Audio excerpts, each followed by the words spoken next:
Amados irmãos e irmãs, paz e bem, a igreja celebra o sexto domingo do tempo comum e o evangelho para esse final de semana é Marcos capítulo 1, versículos de 40 a 45. Naquele tempo, um leproso chegou perto de Jesus e de joelhos pediu: "Se queres, tens o poder de curar-me." Jesus, cheio de compaixão, estendeu a mão, tocou nele e disse: "Eu quero, fica curado." No mesmo instante, a lepra desapareceu e ele ficou curado. Então Jesus o mandou logo embora, falando com firmeza: "Não contes nada disso a ninguém.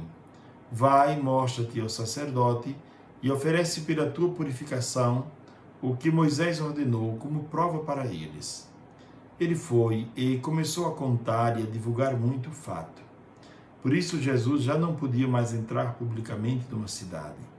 Ficava fora, em lugares desertos, e de toda parte vinham procurá-lo.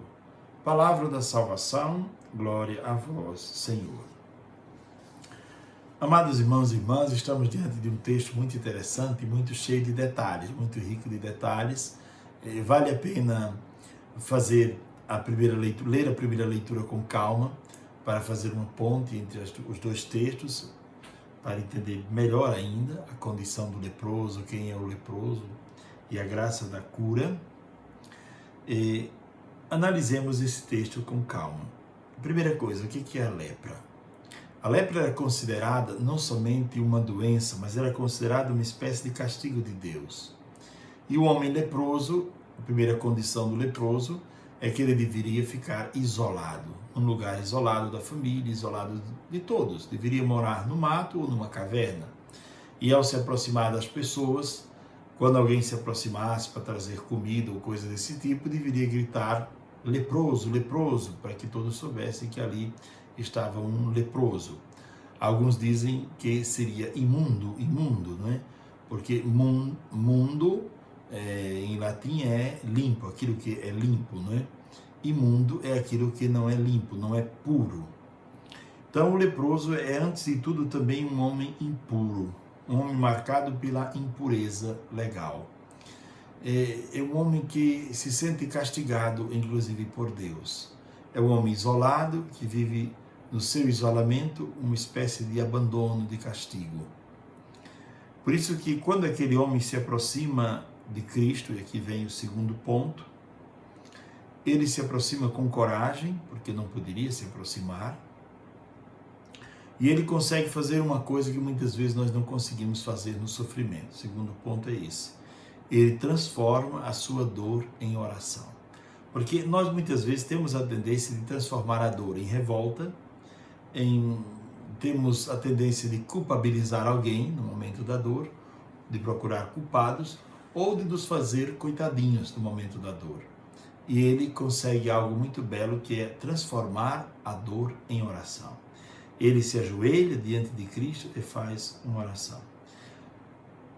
Terceira coisa para dizer aqui: esse homem se aproxima de Cristo mesmo se sentindo impuro, porque ele sabe que não são os puros que devem buscar a Cristo em primeiro lugar, mas é o encontro com Cristo que torna um homem puro. Não é o homem puro que procura Cristo, mas é o homem na sua dificuldade, na sua luta diária, é o homem nos seus combates diários que procura Cristo, para, no encontro com Cristo, purificar-se. A palavra purificar significa vencer toda confusão, toda contradição. Ser puro significa retirar aquilo que não lhe serve. Deixar o amor de Deus curar, queimar aquilo que não está lhe servindo, para que você finalmente, puro, possa servir a Deus. Muito bem. O quarto ponto da nossa reflexão é que Jesus, cheio de compaixão, Jesus diz: "Eu quero que você fique curado. Eu quero, é desejo de Deus que você fique curado." Interessante que o homem ali, a grande preocupação daquele homem não é a preocupação só da saúde, mas ele quer se reconciliar com Deus, porque mais duro do que estar doente, mais difícil do que estar doente, é ser tido como alguém que foi abandonado por Deus, que cometeu algum pecado grave, ou ele ou a família, e que está pagando uma culpa grave. Então isso é muito mais difícil para ele. Ele quer reconciliar-se com Deus, quer sentir-se amado por Deus de novo e sabe que Jesus é aquele que pode reconciliar o homem com Deus. Lembra aqui uma frase de Santo Irineu, né, que dizia: Gloria enim vivens homo Dei, quer dizer, de fato, a glória de Deus é o homem vivente, é o homem vivo, é o homem vivendo realmente da graça, vivendo no amor, é o homem que vive pleno de alegria.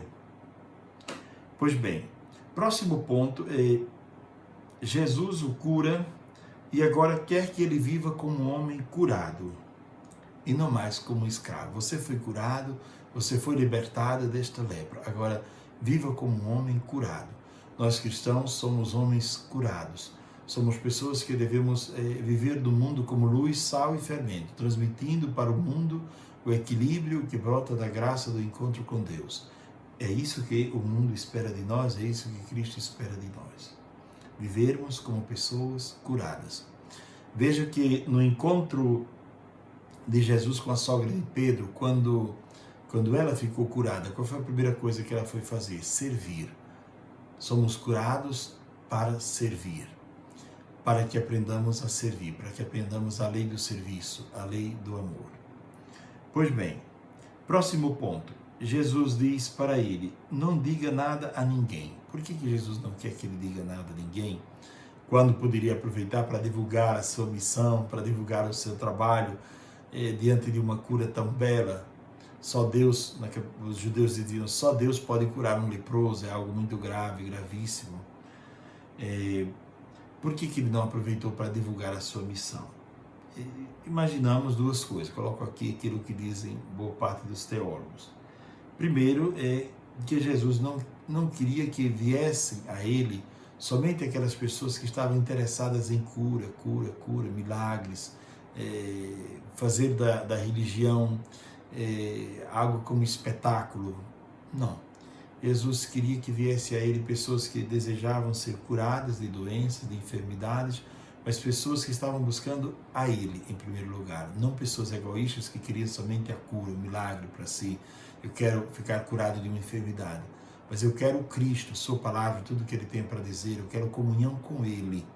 E na comunhão com ele aconteça também a cura. E a segunda coisa, a segunda razão é muito interessante, é que nem tudo na vida se deve dizer, nem tudo que se experimenta se deve dizer, nem tudo deve ser dito. Porque Jesus sabe que muitas vezes nós temos essa tendência de dizer, de jogar para os quatro ventos todas as nossas experiências. E Jesus pede, olha, não diga nada a ninguém. Não diga nada a ninguém, ainda não é hora. Também o segredo messiânico que está aqui em questão. O próximo ponto é: o leproso se torna um anunciador do Evangelho. Ele começa a anunciar e dizer aos quatro cantos que foi curado. Ele se torna um discípulo, começa a divulgar que algo grandioso aconteceu na vida dele e agora não pode ficar calado. Deve divulgar esta boa nova. E o último ponto para a nossa reflexão é que depois que ele divulga, começa a divulgar tudo isso, agora é Jesus que não pode mais entrar nas cidades. Antes era o leproso que não podia entrar. Agora Jesus troca de lugar com ele. Jesus não pode mais entrar nas cidades, diz o texto, né? Ficava fora, em lugares desertos, não podia mais entrar publicamente numa cidade.